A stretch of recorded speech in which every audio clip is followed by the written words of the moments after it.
Hello and welcome to the Mentor MMA channel.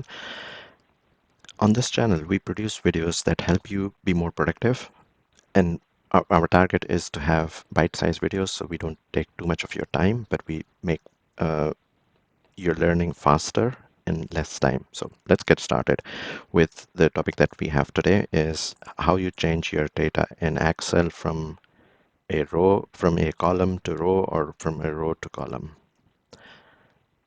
I have seen a lot of people do this by copy pasting manually, like they simply copy from here and then paste to the other place and they continue to do it. It's possible, yes, you can do it. If you have 5, 10 values, it's possible, but let's imagine if you have 50, 200 values, that will take a lot of time. And there is a very, very easy solution for that in Excel.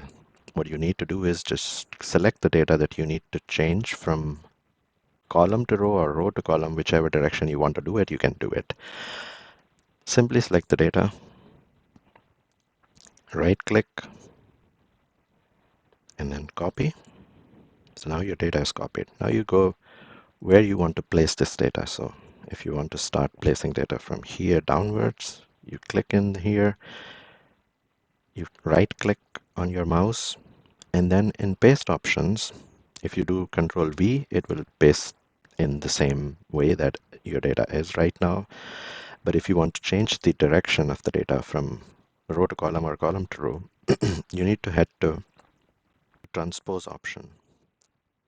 Transpose is a Excel function that help you do this job within seconds. And as you see, when I click on Transpose, the data is transposed from these columns to these rows.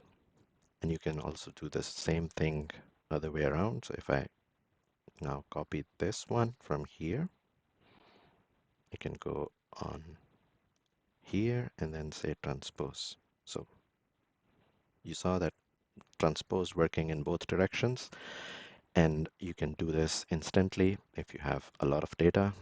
This is super helpful. As I said, if you are copy pasting, you will be wasting a lot of time in this non-productive thing.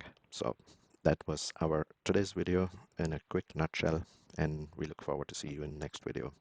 Do not forget to like and subscribe if this content was helpful for you. Thank you.